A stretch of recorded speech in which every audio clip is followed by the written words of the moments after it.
இயேசுவின் நாமத்தினால் உங்களை வாழ்த்துகிறேன். இந்த கால வேளையில மீண்டுமாக உங்களோடு கூட தொடர்பு கொள்கிறதுல ரொம்ப சந்தோஷம்.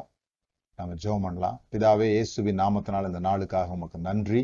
இந்த நாளிலே உங்களுடைய வார்த்தை சோர்ந்து போயிருக்கிற உள்ளத்தை திடப்படுத்துகிறதாக, அவர்களுடைய வாழ்வில புதிய காரியங்களை அவர்களுக்கு தரிசனங்களாக, விதைகளாக அவர்களுக்கு விதைக்கப்பட போறதற்காக ஸ்தோத்திரம். இந்த நாள் அவருடைய வாழ்விலே முக்கியமான ஒரு நாளாக இருக்கும்படியாக நான் ஜெபிக்கிறேன். ஆவியானவர் அவருடைய இருதயங்களிலே கிரியை செய்யும்படியாக நாங்கள் வேண்டிக் கொள்கிறோம். இயேசுவின் நாமத்தினால் பிதாவே, ஆமென். ஓகே, இன்னைக்கு நான் ஒரு ரொம்ப இன்ட்ரெஸ்டிங்கான ஒரு சப்ஜெக்ட் பேச போறேன். என்னன்னா, விவசாயத்தை பத்தி பேச போறேன். விவசாயம் அப்படிங்கிறது பைபிள்ல ஆரம்பத்திலிருந்து ஆண்டவர் பேசுகிற ஒரு விஷயம். அதாவது காட்ஸ் லாங்குவேஜ் அப்படிங்கிறது நிறைய விவசாயம் சார்ந்தே இருக்கும். ஏன்னா அந்த நாட்கள்ல பெரும்பான்மையான தொழில் அப்படிங்கிறது இப்ப மாதிரி ஃபேக்டரிஸு, பெரிய பெரிய கெமிக்கல் ஃபேக்டரிஸ் எல்லாம் கிடையாது. எல்லாருமே அவங்கவுங்க விவசாயம் பண்ணி தான் சாப்பிட்றதுனால விவசாயம், ஆடு மேய்க்கிற தொழில், இது ஆதியாகம புஸ்தகத்திலிருந்து நீங்க பார்க்கலாம். காயின் விவசாயியா இருந்தான், ஆபேல் ஆடு மேய்க்கிறவனா இருந்தான் அப்படின்னு சொல்லி. ஆனா அழிவுக்கு பிறகு, அந்த ஜலத்தினால உலகம் அழிஞ்ச போது தேவன் நோவாவையும் அவனுடைய குடும்பத்தாரையும் காப்பாற்றி அவர்கள் வெளியே வந்த பிறகு நோவா விவசாயம் செய்யறவனா மாறினான் அப்படின்னு போட்டிருக்குது. அவன் அந்த நேரத்துல ஆண்டவர் மக்களுக்கு கொடுத்த ஒரு வாக்கு, இனிமே இந்த உலகத்தை நான் தண்ணீரால் அழிக்க மாட்டேன்னு சொல்லிட்டு அவர் என்ன சொன்னாரு? ஆதியாகமம் 8:22, பூமியில் உள்ள நாளளவும் விதைப்பும் அறுப்பும், சீதனமும் உஷ்ணமும், கோடை காலமும் மாரி காலமும், பகலும் இரவும் ஒழிவதில்லை என்று தம்முடைய உள்ளத்தில் சொன்னார். பூமி உள்ளளவும் இந்த விதைப்பும் அறுப்பும் ஒழிகிறது இல்லை அப்படின்னு சொன்னாரு. நீங்க இயேசு கிறிஸ்து, இது மாதிரி நிறைய வசனங்கள் நீங்க பார்க்கலாம். இயேசு கிறிஸ்து வரும்போது சொன்னாரு, கோதுமை மணியானது தனித்து இருந்தால் அது சாகாவிட்டால் தனித்திருக்கும், செத்ததே ஆகில் மிகுந்த பலனை கொடுக்கும்னு ஒரு முக்கியமான பிரின்சிபிள். விதைப்பும் அறுப்போம் அப்படின்னு சொன்ன உடனே ஒருவேளை கிறிஸ்தவர்களாக நமக்கு காணிக்கை பற்றிய செய்தி அப்படின்ற ஞாபகம் வரலாம். நான் அதை பத்தி பேச போறது இல்லை. இது காணிக்கையை குறித்த செய்தி அல்ல. டிஸ்கிளைமர் சொல்றேன் நான். விதைப்பும் அறுப்போம் அப்படின்ன உடனே நமக்கு ஞாபகம் வருது, விதைச்சா அறுத்துடலாம் அப்படின்னு தான் காணிக்கையே கொடுக்குறோம். ஆனா இன்னைக்கு நான் ஒரு முக்கியமான விஷயம் சொல்ல போறேன் உங்களுக்கு. இந்த விதைப்பும் அறுப்பும்ன்றது ஏதோ காணிக்கை கொடுக்கறது மாத்திரமல்ல, வாழ்க்கையினுடைய முழு தத்துவமும் அதுலதான் அடங்கி இருக்குது. அதுல காணிக்கை ஒரு பார்ட். காணிக்கையும் விதைப்பும் அறுப்பும் தான். ஆனா அந்த விதைப்பும் அறுப்போம் அப்படின்னு சொல்றது ஏதோ காசு போட்டு காசு எடுக்கிற விஷயமாக இல்லை. நான் ஏற்கனவே ஒரு முறை உங்களுக்கு சொன்னேன், வாரி இறைத்து விருத்தியாவோரும் உண்டு, பிசினித்தனம் பண்ணி வறுமை அடைவோரும் உண்டு. வாரி இறைத்தால் தான் விருத்தி அடைய முடியும்ன்றது சொல்லப்படல. நாம் அப்படி புரிஞ்சுக்கிட்டோம். வாரி இறைத்தால் தான் அப்படின்னு புரிஞ்சுட்டோம். வாரி இறைத்து விருத்தி அடைவோரும் உண்டு அப்படின்னு சொன்னா அப்படியும் சில பேர் முன்னேறி இருக்கிறாங்க. வாரி இறைச்சி முன்னேறி இருக்காங்க. எனக்கு தெரிஞ்சு கஞ்சத்தனமா இருந்து பெரிய ஆள் ஆகிறவங்க எல்லாம் இருக்கிறாங்க. காசு விஷயத்துல அப்படி இருக்கிறாங்க. ஒரு எல்லாருக்குமான ஒரு சட்டையாக, எல்லாருக்குமான ஒரு அளவீடாக அதை எடுக்க முடியாது. ஆனா வாழ்க்கை எல்லாருக்குமான அளவீடாக எங்க இந்த விதைப்பும் மறுப்பும் வருதுன்னா, பவுல் சொல்றாரு, தேவன் தம்மை பரியாசம் பண்ண விட்டார், மனுஷன் எதை விதைக்கிறானோ அதையே அறுப்பான் அப்படின்னு வாழ்க்கையினுடைய முழு தத்துவத்தையும் இந்த விதைப்பும் அறுப்புமான பிரின்சிபிளுக்குள்ள கொண்டு வர்றத பார்க்கிறோம். நாம எதை விதைக்கிறோமோ அதை தான் அறுக்கிறோம் அப்படின்னு சொல்லி. சோ முதலாவது விவசாயம் என்னன்னு தெரிஞ்சுப்போம். அப்புறம்தான் இந்த பிரின்சிபிள் நமக்கு புரியும். விவசாயத்துக்கு இன்னொரு நல்ல ஒரு வார்த்தை வேளாண்மை அப்படின்னு சொல்றாங்க. வேளாண்மை அப்படின்னா, வேள் அப்படின்னா நிலம், ஆண்மை அப்படின்னா ஆளுதல், நிலத்தை ஆளுதல். ஆங்கிலத்துல பாத்தீங்கன்னா அக்ரிகல்ச்சர்னு சொல்லுவாங்க. அதேதான், அப்படிதான். அக்ரி அப்படின்னு சொன்னா நிலம், லேண்ட். கல்ச்சர் அப்படின்னு சொன்னா கல்டிவேட்டிங், வளர்த்தல்னு அர்த்தம். நிலத்தை வளர்த்தல் தான் அக்ரிகல்ச்சர். ஏன் நிலத்தை வளர்த்தல் அக்ரிகல்ச்சர்னு சொன்னா, தானா வளர்ந்தா அது காடு, பக்குவப்படுத்தப்பட்ட அது தோட்டம். ஒரு நிலத்தை கொத்தி பண்படுத்தி தான் போடுகிற விதை இத்தனை மாதத்துக்குள்ளாக வளர்ந்துரும் அப்படின்னு தீர்மானிக்கப்பட்ட அந்த விதைகளை இந்த ஒழுங்குல, வரப்பு, கரும்புனா அதுக்கு ஒரு வகை இருக்குது, வாழைனா அதுக்கு ஒரு வகை இருக்குதுன்னு சொல்லி அந்த ஒழுக்கத்தின் அடிப்படையில அதை வளர்த்தெடுத்தல் தான் விவசாயம். ஒரு நிலத்தை பண்படுத்தி அந்த நிலத்துல ஃபோர்ஸ் பண்ணப்படுது, இப்படிதான் வளரணும் இது அப்படின்னு ஃபோர்ஸ் பண்ணப்படுது. தானா வளர்றது தான் காட்டு மிருகம்னு சொல்றோம். அதை எடுத்துட்டு வந்து வீட்டுல அந்த வளர்க்கிறவர்களுக்கு ஏற்றது போல அதை வணைந்து கொள்ளும் பொழுது, வளர்க்கிறவர்களுக்கு ஏற்றது போல அது வளர்க்கப்படும் பொழுதுதான் அது வீட்டு மிருகமாக மாறுகிறது. சில இடங்கள் எல்லாம் யுத்தங்கள் நடக்கிற இடத்துல நீங்க பாத்தீங்கன்னா பசுமாடு வந்து காட்டு மிருகமா மாறிடும். நம்ம வீட்டுல வளர்க்குற பசுமாடு காட்டு மிருகமா மாறிடும். ஏன்னு சொன்னா மக்கள்லாம் போருக்கு பயந்து ஓடிடுவாங்க. ஓடினா அந்த மாடு அப்படியே அதுவாக வளர ஆரம்பிக்கும். கொஞ்ச நாள் கழிச்சு தன்னையே அது உருமாற்றி கொள்ளுகிறது. அதனுடைய உருவங்களே மாறி அது வந்து காட்டு மிருகமாக மாறிவிடுகிறது. சோ வளர்த்தெடுத்தல் அப்படிங்கிறது ரொம்ப முக்கியம். வாழ்க்கையும் கூட அப்படிதான். வேளாண்மை அப்படின்னு சொல்லி சொன்னா நிலத்தை ஆளுதல், வாழ்க்கை அப்படின்னா தன்னை ஆளுதல். வேளாண்மை மண்ணை ஆளுதல், வாழ்க்கை தன்னை ஆளுதல். ஏன்னா ஆண்டவர் நம்மளை எப்படி உண்டாக்குனார்னா ஆண்டு கொள்ளுங்கள் அப்படின்னு சொல்லிதான் உண்டாக்குனார். சோ முதல்ல நம்ம மற்றதை ஆண்டு கொள்ள வேண்டுமானால், நிலத்தை ஆண்டு கொள்ளணும், மிருகங்களை ஆண்டு கொள்ளணுமானால் முதலாவது தன்னைத்தானே அவன் ஆண்டு கொள்ள கற்றுக்கொள்ள வேண்டும். அப்போ வாழ்க்கைன்றது ரெண்டு விதத்துல வாழ முடியும். ஒண்ணு காட்டு வாழ்க்கை. அது என்ன, என் கையில ஒண்ணும் இல்லைங்க, கட்டுப்பாடு ஒண்ணும் இல்லை, எங்க போறேனோ அங்க போயின்னு இருக்கிறேன், நான் எங்க இருப்பேன்னு எனக்கே தெரியாது, இன்னொரு 5 வருஷம் கழிச்சு எப்படி வாழ்வேன்னு எனக்கே தெரியாது, ஏதோ கர்த்தர் நடத்துறாரு, 5 வருஷம் கழிச்ச பிறகு சொல்றேன் நான் எங்க இருக்கிறேன் அப்படின்னு சொல்லி சொல்றது வந்து தானா நடக்கிற வாழ்க்கை. அப்படின்னு நடக்கிற வாழ்க்கை வந்து சீரற்ற வாழ்க்கையா இருக்கும். அதனாலதான் வேதம் சொல்லுது, தரிசனம் இல்லாத இடத்தில் ஜனங்கள் சீர்கெட்டு போகிறார்கள். Where there is no vision people will perish அப்படின்னு. அதை மாத்தி சொல்றது உண்டு, where there is vision people will flourish.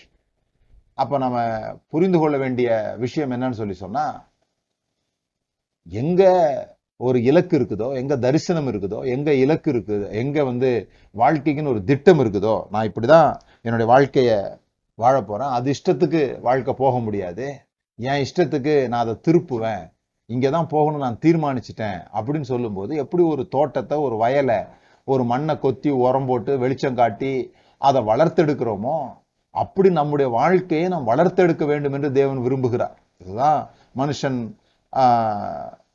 தேவன் தம்மை பரியாசம் பண்ண விட்டார். மனுஷன் வந்து ஆண்டவர் என்ன இப்படி வச்சுட்டாருன்னா அவரை கிண்டல் பண்ண முடியாது. ஆண்டவர் தான் என்ன உயர்த்திட்டாரு, ஆண்டவர் தான் என்ன தாழ்த்திட்டாருன்னு சொல்ல முடியாது. நிறைய நேரங்கள்ல மனுஷர்கள் அப்படி பேசுறாங்க. என்ன சொல்றாங்க, ஆண்டவர் என்ன ஏழையா உண்டாக்கிட்டாரு, ஆண்டவர் என்ன தரித்திரனா உண்டாக்கிட்டாரு. ஆனா பைபிள் அப்படி வசனம் இருக்குது பாருங்க. என்ன சொல்லுது, தரித்திரனையும் ஐஸ்வர்யனும் உண்டாக்கினவர் கர்த்தர் அப்படின்னு சொன்னதுனால அது என்ன புரிஞ்சுக்கிட்டோம்னு சொல்லி சொன்னா, ஏன்னா தரித்திரமா உண்டாக்கி இருக்கிறாரு, அவன் ஐஸ்வர்யமா உண்டாக்கி இருக்கிறாரு அப்படின்னு நாம புரிஞ்சுக்கிட்டோம். இல்ல உண்டாக்கும் போது எல்லாரையும் குழந்தையாதான் ஆண்டவர் உண்டாக்குறாரு. தரித்திரனும் ஐஸ்வர்யனும் ஒருவனை ஒருவர் சந்திக்கிறார்கள், அவர்களை உண்டாக்கினவர் கர்த்தர். அப்படின்னா அவன் ஆச்சரியப்படணும். யாரு, தரித்திரன் ஆச்சரியப்படணும். ஏன்னா ரெண்டு பேருமே குழந்தையா தானே பிறந்தோம், இவன் மட்டும் எப்படி இப்படி ஆக முடிந்தது, நான் ஏன் இப்படி இருக்கிறேன்னு அவன் எங்க யோசிக்கணும் பாருங்க. நம்ம யோசிக்கக்கூடிய இடங்கள் தான். அதே தவிர கர்த்தரை வந்து பரியாசம் பண்ண, கர்த்தர் மேல பழி சொல்லுகிற ஒரு இடமாக அதை வந்து எடுத்துக்க முடியாது. விளங்குதுங்களா? அப்போ எப்படி நாம விதைக்கிறதா அறுக்க போறோம் அப்படின்னா, முதல்ல விதைக்கிறதுக்கு முன்னால எதை அறுக்கணும் அப்படின்ற தீர்மானம் வந்துடணும்.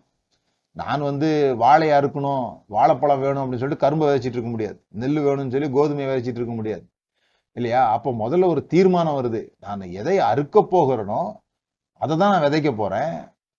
எனக்கு எவ்வளவு வேண்டுமோ, சிறுக வேண்டுமானால் சிறுக நான் விதைக்க போறேன், பெருக வேண்டுமானால் நான் பெருக அறுக்க போறேன்.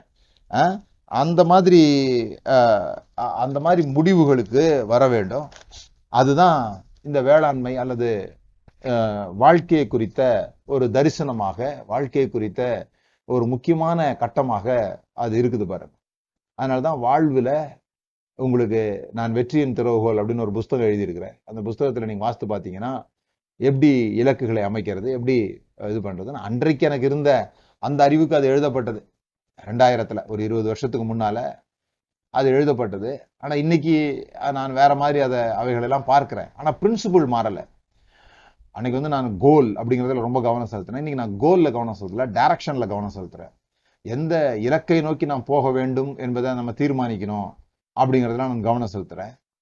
ஆனா அதை பத்தி நான் இப்ப பேச போறது இல்லை. முதலாவது நீங்க உங்க வாழ்க்கையை நீங்க ஒழுங்குபடுத்திக்கிறீங்களா, அது காடா இருக்குதா தோட்டமா மாறுதா அப்படிங்கிறதுல மிக முக்கியமாக கருதும். ரெண்டாவது, ஏன் ஆண்டவர் விவசாயத்தை பத்தி அதிகமா பேசுகிறார் அப்படின்னு நான் பாக்குறேன்னு சொன்னா, நம்முடைய ஒவ்வொருடைய வாழ்க்கையும் பெருக வேண்டும் என்று தேவன் விரும்புகிறார். நீங்கள் பலுகி பெருகுங்கள், இதுதான் நமக்கு தந்திருக்கிற ஆசீர்வாதம். எப்படி பூமியை ஆண்டு கொள்ளுங்கள்னு சொன்னாரோ, அதுக்கு முன்னாடி அவர் சொல்றார், நீங்கள் பலுகி பெருகி, அப்படிதான் நீங்க ஆண்டு கொள்ள முடியும். நீங்க பலுகி பெருகணும் அப்படிங்கிறதுக்கு சரியான ஒரு மெட்டபாரிக்கா, சரியான ஒரு படமாக எது இருக்க முடியும்னா இந்த விவசாயம் தான் இருக்க முடியும். அதான் நல்ல ஒரு பெருக்கத்திற்கான ஒரு அடையாளமாக அது இருக்கும். ஏன்னு சொன்னா, தேவன் சிருஷ்டிக்கும் போது எல்லாவற்றிலும் ஒரு விதையோடு கூட அதை உண்டு பண்ணுகிறார். எல்லா கனி தாவரங்கள், எல்லா மிருகங்களையும் பார்த்து அவர் சொல்றாரு, அதனுடைய எப்படி எப்படி போட்டிருக்குது பார்ப்போம். நம்ம ஆதியாகமத்துல 11வது வசனத்துல, கனிகளை தங்கள் ஜாதியின்படி கொடுக்கவும் கனி விருட்சங்களையும் முளைப்பிக்க கடவது என்றார். விதையை பிறப்பிக்கும் பூண்டுகளையும், பூமியானது புல்லையும் விதையை பிறப்பிக்கும் பூண்டுகளையும், எல்லாவற்றுக்குள்ளும் ஒரு விதை இருந்தது. அந்த விதை தான் விதை இருந்தாதான். இப்ப ஏன் ஆண்டவர் விதைக்குள்ள அதை வச்சாருன்னு நீங்க பாத்தீங்கன்னு சொன்னா, அப்படியே இது எழுதப்பட்டிருக்குது அப்படின்னு சொன்னா, ஆதி காலங்கள்ல இருந்த ஒரு பெரிய விஷயம் என்னன்னா, ஒவ்வொன்றுக்கும் ஒரு ஒரு தெய்வம் இருக்கும். மழைக்கு ஒரு தெய்வம், விவசாயத்துக்கு அல்லது ஒரு செடி கொடிகள் வளர்றதுக்கு ஒரு தெய்வம் இருக்கும். இந்த தெய்வம் தான் அதை வளர்த்து எடுக்குது அப்படின்னு சொல்லி அவங்களுக்கு ஒரு எண்ணம் இருந்தது. ஸோ தெய்வத்துக்கு நம்ம சரியா இல்லைன்னா இந்த இது முளைக்காம போயிடும் அப்படின்னு சொல்லிட்டு. ஆனா மோசே அதை மாத்தி எழுதுகிறாரு. இல்ல ஒவ்வொரு முறையும் ஆண்டவர் ஒரு மாஞ்செடியை உண்டாக்கிக்கிட்டு இல்லை, ஒவ்வொரு முறையும் ஆண்டவர் ஒரு நெல்லை உண்டாக்கிக்கிட்டு இல்லை, அந்த நெல்லுக்குள்ள ஒரு விதையை வச்சுட்டார். அந்த விதைக்கு ஒரு ஆற்றல் இருக்கிறது. அந்த ஆற்றல் நிமித்தமாக ஒரு முறை தேவன் உண்டாக்கிட்டாரு, அது தன்னைத்தானே ரீப்ரொடியூஸ் பண்ணி கொள்ளும்படியாக அதை உண்டாக்கியிருக்கு. அதனாலதான் அவரிடத்தில் ஏராளமான ஆவி இருந்தும் அவர் ஒருவனை அல்லவா உண்டாக்கினார் அப்படின்னு சொல்லி வேதாகமத்துல போட்டிருக்கு. தேவன் ஒரு மனிதனை உண்டாக்குனார், ஒரு மனுஷன் உண்டாக்கினார். ஏன்னா அவங்களுக்குள்ள ஒரு பெரிய ஆற்றலை பார்க்கிறார். நாம சில சமயத்துல நம்மளை பெரிய ஆற்றலுடையவர்களாக பார்க்கறது இல்லை. ஏன்னா நமக்கு நம்முடைய விதைகள் தெரியறது இல்லை. தேவன் எப்பொழுதுமே ஒரு விதையை பார்க்கும்போது, நாம ஒரு பழத்துக்குள்ள எத்தனை விதை இருக்குன்னு எண்றோம், ஆனா தேவன் ஒரு விதைக்குள்ள எத்தனை பழம் இருக்குதுன்னு எண்ண முடியும் இல்லையா? சோ அவர் ஒரு விதையை பார்க்கும்போது அதனுடைய பொட்டன்ஷியலை பார்க்கிறார். ஒரு பேதுருவை பார்க்கும்போது அவன் நாணலா அல்லது பாறையா என்று அவரால் பார்க்க முடியுது. அப்படிதான் உங்களையும் என்னையும் அவர் பார்க்கிறாரு. நீங்க உங்களை பார்க்குற மாதிரி அவர் பார்க்கல, உங்களுக்குள்ள இருக்கிற ஆற்றலை அவர் பார்க்கிறார். ஒரு விதையை பார்க்கிறார், அந்த விதைக்குள்ள ஒரு காட்டையே பார்க்கிறாரு. அதனாலதான் ஒரு விதை நாசமாச்சுன்னா அது வேறு விதை தானே கிடையாது, ஒரு காடு அழிந்து போகிறது. ஒரு விதை அப்படிதான் நம்மளுடைய வாழ்க்கை கூட. அன்னைக்கு நான் இந்த எலெக்ஷன் நடந்தது இல்லையா, அப்போ ஒருத்தட்ட கேட்டேன், ஓட்டு போட்டீங்களான்னு கேட்டேன். நாம போட்டு என்ன ஆக போகுது அப்படின்னாங்க. இந்த ஒரு ஓட்டுல தான் தோத்துற போறாங்களா ஜெயிச்சிட போறாங்கன்னு என் பக்கத்துல இருந்து இன்னொருத்தர் சொன்னார். இப்படி ஒவ்வொருத்தரும் நினைச்சா யாருமே போடாம போயிடுவாங்களே அப்படின்னாரு. அப்போ அந்த ஒரு ஓட்டுனுடைய ஒரு ஆற்றல் அவங்க பார்க்கறது போல நம்முடைய செயல்களுடைய ஆற்றல் அது எவ்வளவு பெரிய விளைவுகளை உண்டாக்குது நமக்கு தெரியாததுனால நம்ம சோம்பேறிகளாக அல்லது சரி பிறகு செஞ்சுக்கலாம் அப்படின்னு யோசித்துடுறோம். அல்லது நம்முடைய வாழ்க்கை மிக முக்கியமானதாக நாம கருதுகிறது இல்லை. நாம ஒரு பிரம்மாண்டம். ஒரு விதை அழியும் பொழுது ஒரு விதை அழியல, ஒரு காடு அழிகிறது போல நாம செய்ய வேண்டிய சில விஷயங்களை செய்யாம போகும் பொழுது அது ஏதோ அது நமக்கு மட்டும் தீமையை செஞ்சில்ல, ஒரு காடு அழிகிறது. அதை தொடர்ந்து நடக்கிற நிகழ்ச்சிகள். எப்படி ஒரு கனி, அந்த கனியிலிருந்து ஒரு மரம், அந்த மரத்துல நிறைய பழம், அதற்குள்ளாக நிறைய கனி, இது எல்லாமே ஒரு விதைக்குள்ள எழுதப்பட்டிருக்குது. ஒரு விதையினுடைய டிஎன்ஏ அவ்வளவு ஆற்றலுடையது. அது போல நம்முடைய வாழ்க்கை ஆற்றலுடையதாக நாம பார்க்க கற்றுக்கொள்ள வேண்டும். இதுல நாம செய்கிற செயல்கள் அன்னைக்கு உள்ளதுக்கு மட்டுமானது கிடையாது. அது நமக்கு தெரியாம நிறைய விளைவுகளை அது ஏற்படுத்திட்டே இருக்குது. அதனாலதான் நாம இன்ஃப்ளூயன்ஸ் பண்றோமா பண்ணலையான்ற கேள்வியே கிடையாது. நான் யாரையும் இன்ஃப்ளூயன்ஸ் பண்ணலங்க அப்படி சொல்லவே முடியாது. Are we influencing or not, அது கொஸ்டினே கிடையாது. Are we are influencing positively or negatively. நீங்க சும்மா இருந்தா கூட அடுத்தவங்களை பாதிச்சுக்கிட்டு தான் இருக்கிறீங்க மோசமான விதத்துல. ஸோ நான் யாரையும் பாதிக்கலன்னு சொல்ல முடியாது. நாம சாதகமா பாதிக்கிறோமா பாதகமா பாதிக்கிறோமான்றதுதான் கேள்வியா இருக்க முடியும். நான் ஒண்ணுமே செய்யல அப்படின்னு ஒண்ணு சொல்லவே முடியாது. நான் ஒண்ணுமே செய்யல இல்ல, நீங்க சும்மா இருக்கும் போது கூட செய்திகள் உங்களுடைய உடல் மொழி மூலமாக, உங்களுடைய நடவடிக்கைகள் மூலமாக போய்க்கொண்டேதான் இருக்குது. நீங்க புரிந்து கொள்ள வேண்டியது என்னன்னு சொன்னா, முதலாவது நம்முடைய வாழ்க்கையில ஒரு தரிசனம் வேணும். இரண்டாவது, நம்ம எவ்வளவு பெரிய ஆற்றல் உடையவர்கள் என்பதை நாம புரிந்து கொள்ள நமக்கு ஆண்டவர் நம்ம மனக்கண்களை திறக்கணும். நம்முடைய வாழ்க்கை ஏதோ ஒரு சின்ன விதை இல்லை, எல்லாத்துக்குள்ளேயும் பிறப்பிக்கிற தன்மையை தேவன் உண்டாக்கி இருக்கிறார். அந்த பிறப்பிக்கிற தன்மை, அப்போ நாம பெருகணும்னா நம்முடைய விதை என்னன்னு நம்ம கண்டுபிடிக்கணும். What we are going to give to this world. அப்பதான் நம்ம பெருக முடியும். நான் என்ன விதைக்க போகிறேன், நான் இந்த உலகத்திற்கு நான் என்ன கொடுக்க போகிறேன், என் வாழ்க்கைய நான் நிறைய நேரத்தில் இப்படி சொல்றது உண்டு. வாழ்க்கைக்கு என்ன செய்வோம் அப்படிங்கிறது ஒரு கேள்வி, வாழ்க்கையை என்ன செய்வோன்றது இன்னொரு கேள்வி. இந்த வாழ்க்கைக்கு நான் என்ன செய்வேன், நான் சாப்பிட்றதுக்கு, நான் குடிக்கிறதுக்கு என்ன செய்வேன், என் பிள்ளைய வளர்க்கறதுக்கு, என் வீட்டுக்கு கரண்ட் பில் கட்டுறதுக்கு நான் என்ன செய்வேன், அது வாழ்க்கைக்கு என்ன செய்வேன் அப்படிங்கிறது. வாழ்க்கையை என்ன செய்ய போறேன், இந்த லைஃபை நான் என்னவா மாற்றிக்கொள்ள போகிறேன், இந்த லைஃபை நான் எப்படி விட்டுட்டு போறேன், நான் என்ன மாதிரியான ஒரு லீகசியை கிரியேட் பண்ண போறேன், அது ரொம்ப முக்கியம். நாம இதை குறித்து யோசித்து இருக்கிறோமான்னு தெரியல. ஏன்னா நமக்கு இந்த பெரிய பெரிய காரியங்களை யோசிக்க முடியாம போறதுக்கு காரணம் நம்முடைய சின்ன சின்ன பிரச்சனைகளை கண்ணுக்கு பக்கத்துல வச்சு பாக்குறதுனால. ஒரு பெரிய சூரியனை கூட ஒரு ரூபாய் காயின் கண்ணுக்கு பக்கத்துல வச்சீங்கன்னா ஒரு ரூபாய் காயின் சூரியனை மறைச்சிடும். ஆதவனை கைகள் மறைக்கிறதுல எல்லாம் சொல்லுவாங்க. ஆனா நீங்க பாத்தீங்கன்னா ஒரு ரூபாய் காயின் இப்படி கண்ணுக்கு எவ்வளவு பக்கத்துல நீங்க வைக்கிறீங்க. ஒரு சின்ன பிரச்சனையை நீங்க ரொம்ப பக்கத்துல வச்சீங்கன்னா பிரம்மாண்டங்கள் கூட உங்களுக்கு கண்ணுக்கு தெரியாம போயிடும். அதனாலதான் அந்த சின்ன சின்ன பிரச்சனைகளை நீங்க பிரம்மாண்டங்களாக பார்க்கறது வெளியே வரணும். உங்களை நீங்க பிரம்மாண்டமா பார்க்கணும். உங்களுக்குள்ள இருக்கிற ஆற்றலை நீங்க பிரம்மாண்டமா பார்க்கணும். இந்த உலகத்தில் இருப்பவனிலும் உங்களில் இருக்கிறவர் மிகவும் பெரியவர். அப்போ உங்களுக்குள்ள ஒரு விதை இருக்குது. அந்த விதை அதுதான் நீங்க இந்த உலகத்துல வந்ததுக்கான நோக்கம். அதுக்குதான் நீங்க வயர்டு பண்ணப்பட்டிருக்கீங்க. நீங்க யுனிக்கா உண்டாக்கப்பட்டிருக்கிறீங்க. நீங்க இன்னொருத்தர் செய்யற அதே செயலை செய்ய வேண்டியதில்லை. அதே நேரத்துல நீங்க மட்டுமே செய்யக்கூடிய ஒரு செயல் அப்படின்றது இந்த உலகத்துல இருக்குது. அதுக்காக அந்த உலகம் எப்பவுமே ஏங்கிக்கிட்டே இருக்கும், காத்துக்கிட்டே இருக்கும். நீங்க உங்களுடைய பொட்டன்ஷியலை வெளிப்படுத்துவதற்காக உலகம் காத்து கொண்டிருக்கும். அப்ப அந்த விதையை நீங்க விதைக்கும் பொழுது ஒரு பெரிய சுதந்திரத்தை நீங்க பெற்றுக்கொள்ள முடியும். ஒரு இன்ஹெரிட்டன்ஸை நீங்க பெற்றுக்கொள்ள முடியும். ஸோ விதைப்பும் அறுப்போம் அப்படின்னு சொல்லும் போது நாம எதை விதைக்கிறோமோ அதை தான் நம்ம அறுக்கிறோம். எல்லா பெருக்கத்தின் துவக்கமும் விதை தான். நீங்க எதை பெருக பண்ணணும்னாலும் முதல்ல உங்க விதையை தான் நீங்க கண்டுபிடிக்கணும். What you are going to so in this world. நீங்கள் எதை இந்த உலகத்துல விதைக்க போகிறீர்கள் அப்படிங்கறத நீங்க கவனிக்கணும். சில சமயத்துல வாழ்க்கை ரொம்ப கஷ்டமான சூழ்நிலைக்குள்ள போகிறத நம்ம பார்க்கிறோம். அதுதான் என்னை பொறுத்த வரைக்கும் விதைக்கப்படும் நேரம். வாழ்க்கை ஒரு இருட்டுக்குள்ள போகும் பொழுது எல்லாமே ஒரு ஒரு விதை. அந்த விதையிலிருந்து ஒரு பிறப்பித்தல். எது ஒண்ணு பிறக்கணும்னாலும் ஒரு விதை. அதுக்கு வேற வேற பேர்கள் வேணா சொல்லப்படலாமே தவிர எல்லாம் ஒரு பிளான்டேஷன்ல உருவாகிறது. மனிதர்கள் உட்பட நீங்களும் நானும் கூட விதைக்கப்பட்டதுனால் உண்டானவங்க தானே. அப்போ அந்த விதைக்கப்படும் பொழுது என்ன நடக்குது, ஒரு விதையை கொண்டு போய் ஒரு இடத்துல புதைச்சிடுறோம். அப்ப நீங்க புரிஞ்சுக்கணும், புதைக்கிறதுக்கும் விதைக்கிறதுக்கும் வித்தியாசம் இருக்கு. விதைக்கிறதுக்கும் வித்தியாசம் இருக்குது. புதைக்கிறது எதுக்காக புதைக்கிறோம்னா, இனிமே அது நம்ம கண்ணிலே இருக்கக்கூடாது, அது காணாம போயிடணுங்கிறதுக்காக புதைக்கிறோம். ஆனா விதைக்கிறது அப்படி கிடையாது. விதைக்கிறதுன்றது மறுபடியும் முளைச்சு வர்றதுக்காக விதைக்கிறோம். புதைச்சிட்டு திரும்பி அது முளைச்சு வரும்னு நம்ம எதிர்பார்க்கறது இல்லை. ஆனா விதைக்கிறது, அதனாலதான் விதைக்கிறோம்னு சொல்லுவாங்க. பணத்தை அடக்கம் பண்ணும்போது கூட புதைக்கிறோம்னு நம்ம கிறிஸ்தவத்துல சொல்றது இல்லை. ஏன்னா நமக்கு ஒரு உயிர்த்தெழுதலின் மேல நம்பிக்கை இருக்கிறதுனால அது மறுபடியுமாக வருவாங்க, அவங்கள நம்ம பார்ப்போம் அப்படின்லாம் நம்புறதுனாலதான் அதை விதைக்கிறதாக சொல்லுகிறோம். அப்ப விதைப்பு என்பது வேறு, புதைப்பு என்பது வேறு. புதைக்கிறது என்னது, புதைக்கிறது இனிமே அதை நம்ம கண்ணில் பார்க்க கூடாதுங்கிறதுக்காக.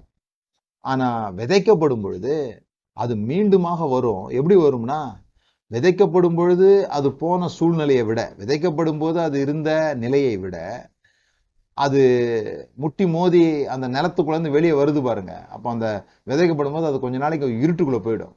எப்படி வெளியே வருதுன்னு அதுக்கே தெரியாது. நம்மளுடைய வாழ்க்கையில கூட நிறைய சூழ்நிலைகள்ல நம்ம இருட்டுக்குள்ள போகும்போது கதை முடிஞ்சிருச்சுன்னு நினைக்க கூடாது. நம்ம எப்பொழுதுமே புதைக்கப்படுறது கிடையாது, விதைக்கப்படுறோம். கதை முடிஞ்சிரா அப்படின்னு கிடையாது, அழிஞ்சு போயிட்டும் கிடையாது.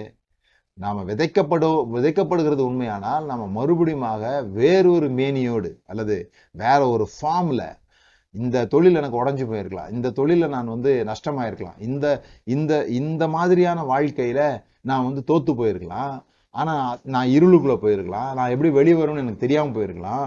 ஆனா நான் விதையாக இருப்பேன் என்றால் நான் திரும்ப வெளியே வருவேன்.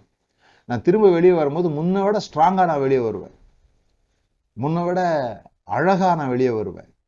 ஒரு விதையா தான் விதைக்கப்பட்டேன். அது விதைக்கப்படாம இருந்திருந்தா தனித்திருந்திருக்கும், அது சாகாம இருந்திருந்தா தனித்திருந்திருக்கும். செத்ததே ஆகில் மிகுந்த பலனை கொடுக்கும்.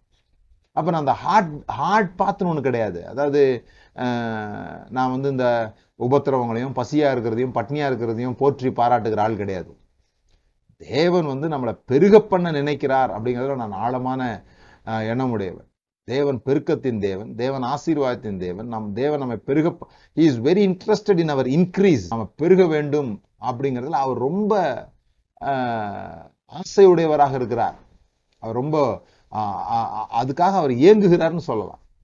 அதனாலதான் நான் இந்த செழிப்பு காரியங்கள் இப்பெல்லாம் நீங்க தொடர்ந்து நான் அதை பற்றி போடுகிற அந்த யூடியூப் நீங்க கேட்கலாம். நீங்க ப்ராஸ்பாரிட்டியை பத்தி சில பேர் பேசும்போது சில பேருக்கு பிடிக்கிறது இல்லை. ஒரு முறைலாம் நான் அதை பத்தி பேசும்போது ஒருத்தர் சொன்னாரு, நீங்க என்ன எப்ப பார்த்தாலும் ஆண்டவர் ஆசீர்வதிப்பாருன்னே பேசுறீங்க அப்படின்னு கேட்டாரு. நான் சொன்னேன், வேணா நீங்க ஒரு பைபிள் ஸ்டடிக்கு வாங்க, நான் ஃபுல்லா ஆண்டவர் உன்னை சபிப்பார், உன் தொப்பியை கழட்டுவார், மொட்டை அடிப்பாருன்னு வேணா பேசுறேன் அப்படின்னு. சில பேருக்கு அதுல ஒரு இன்ட்ரெஸ்ட் இருக்குது. ஆண்டவர் ஒன்று நாசமாக்குவார்னு சொல்றதுல ஒரு பெரிய இன்ட்ரெஸ்ட் இருக்குது. நீங்க சொல்றதுனால ஒரு நாசமாக்கிட போறது இல்ல. மோசே அப்படிதான் கோவப்பட்டான், நாங்கள் உங்களுக்கு தண்ணீர் தருவோமோ அப்படின்னா. ஆனா ஆண்டவர் தண்ணி கொடுத்துட்டாரு. மோசே தப்பு செய்யும்போது கூட ஆண்டவர் தண்ணி கொடுத்தாரு. ஏன்னா ஜனங்களை தேவன் விரும்புகிறார். சோ நீங்க நல்ல கடவுளை பாக்குறவங்களா இருந்தீங்கன்னா, தேவனை நல்லவரா பாக்குறவங்களா இருந்தீங்கன்னா, தேவனை நல்லவரா ருசிக்கிறவங்களா இருந்தீங்கன்னா, இயேசு காட்டின தேவனை பாக்குறவங்களா இருந்தீங்கன்னா, அவர் பெருக பண்ணுகிற தேவன். 5 அப்பம் 2 மீன் 5000 பெருக பண்ணுகிற தேவன். அவர் எதுலையுமே குறைவுடையவராக இல்லை. ஆனா மனிதர்களுக்கு அவர் சொல்லிக் கொடுக்கறது என்னன்னா, பாருங்க, நம்ம நிறைய நேரம் இந்த அற்புதங்கள்ல தான் நம்முடைய வாழ்க்கையை ஓட்ட நினைக்கிறோம். ஏதாவது அற்புதம் நடந்துருமா அப்படின்னு தான் நம்ம நம்புறோம். எப்படியாவது வானத்துல இருந்து மண்ணா விழுந்துருச்சுன்னா எவ்வளவு நல்லா இருக்கும் அப்படின்னு சொல்லிட்டு. ஆனா அந்த மண்ணான்றது அந்த வனாந்திரத்துல போகிற காலம் வரைக்கும் நடந்த அற்புதம். அதனாலதான் நான் அடிக்கடி சொல்றது, அற்புதம் நிரந்தரமானவைகள் அல்ல. அது மண்ணா விழுறதா இருந்தா கூட சரி, இட்ஸ் ஃபார் அ சீசன். அது ஒரு காலகட்டத்துல நின்னு போச்சு. ஏன்னா அது தேவன் அவர்களுக்காக வைத்திருந்த சிறந்த திட்டம் கிடையாது. அது அவங்களுடைய சிறந்த திட்டம் என்னன்னா, அவங்க கானானுக்குள்ள போகணும், அவங்க அந்த நிலத்துல விதைக்கணும், அந்த மாட்டுல பாலை கறக்கணும், அந்த தேனை போய் சேகரிக்கணும். யார் யார் எவ்வளவு வேலை செய்யறாங்களோ அவ்வளவு தூரம் பெருக விதைக்கிறவன் பெருக அறுத்து கொள்ளணும், சிறுக விதைக்கிறவன் சிறுக அறுத்து கொள்ளணும்.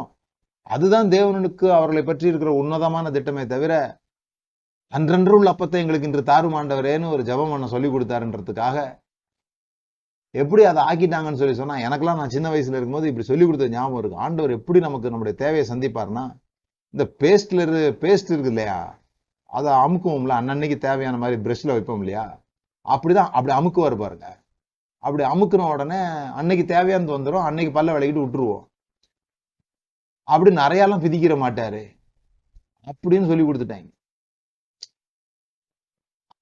அந்த கடவுளை அவருதான் கடவுளா இருந்திருந்தாருன்னா, இந்த ஆதாமுக்கு ஏவாளுக்கும் 2 நெத்திலி மீன் தான் உண்டாக்கி விட்டுருப்பாரு. நீங்க 2 பேர் தானடா, இந்த 2 மீன் வச்சீங்கடா அப்படின்ட்டு. அவர் இது வரைக்கும் கண்டுபிடிக்க முடியாத ஜீவ ஜந்துக்கள்லாம் கடலுக்குள்ள இருக்கு. பிரம்மாண்டம் பாருங்க. நமக்கு சில சமயத்துல அப்படித்தான். நான் முதல் முறை வெளிநாட்டுக்கு போயிட்டு வரும்போது என்னுடைய மனைவி